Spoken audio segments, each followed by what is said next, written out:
Jonathan Barratt then, and help us understand really what's happening with the yellow metal and whether it's going to shine some more or not. Jonathan, hi, good morning. As my colleague was just highlighting, trying to figure out what's really leading to, for gold prices to actually notch up after being in a slumber for almost a decade. Now you're seeing that immediate spurt, and we're already at a 6-year high. What explains this move? Look, it has been quite interesting. I think one of the keys has been the fact that nobody really looked at gold for some time.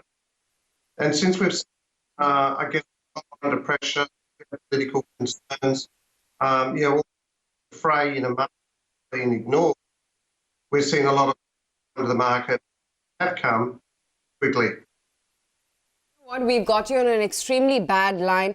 We're going to try and repatch that audio. Just hang in there for a minute. Jonathan Barratt back with us again. Jonathan, hope we can hear you and vice versa loud and clear this time.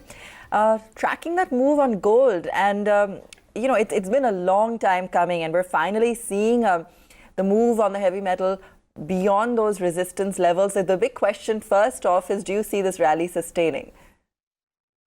Look, I think over time, see the rally sustaining. I think it's been very aggressive to the top side very quickly. And I'd like to see some consolidation. But at the end of the day, I think the audio is Unfortunately, let me see if we Is that okay now? It seems to be better. Let's try. Okay. Otherwise, Jonathan, you know what we'll do? We'll just dial you in on the phone line, and it'll just be easier to hear you like that. And it'll just take a minute. So let's do that. You know, we're tracking that big move on gold, and Jonathan has some interesting views coming in on that. Everyone, of course, questioning post the Fed's latest comments whether or not we're actually going to see that move sustaining. And okay, and I think we have Jonathan back with us. Yes, Jonathan, let's try that one more time. Okay, no problems. Look, I think that with the gold price, it seems to be sustainable. It's broken some very high technical levels, so I would expect prices to go quite well bid from these levels. I would like to see a little bit of consolidation. I think the move by the Fed over the last couple of days, suggested that we're not going to see the aggressiveness of the rate cuts as what we first thought. So as a result of that, I think the market will come under pressure.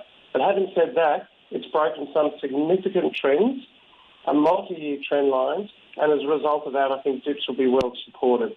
So my outlook for gold remains quite positive, but at the moment, I think we're just in for a little bit of consolidation. Jonathan, gold should do well when inflation risk is coming back, or when there is general anxiety or fear of something going wrong.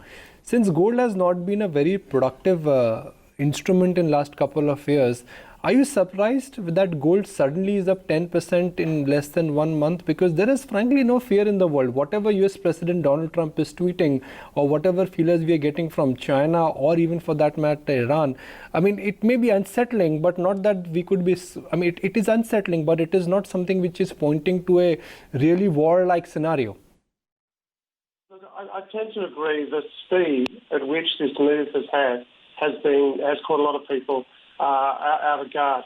But also note that we've had some very significant central bank purchases of the metal. One of those is particular Russia, which has come to the market and come in quite aggressively over the last couple of weeks. But I do think at the end of the day, when you follow technicals and fundamentals, that the market will combine in order to move prices higher. Sure, we've got inflationary issues. We don't have inflationary issues yet, but I do think that if economies happen to pick up, then people will focus on that. Also, I think the US dollar, which has come under terrific pressure at the moment, I think that's more sustainable, particularly for the US. So I think that when I combine the weaker US dollar, when I combine the technicals as well, then to me that provides a very good backdrop for gold to continue to move. But albeit, I tend to agree, it has moved very quickly. Some consolidation is worth it. Would I be a seller here? I'd probably be more of a buyer on a dip. Jonathan, thank you so much for your patience this morning, and it was good speaking to you, and we hope to speak with you again soon, to track some of these developments on global commodities.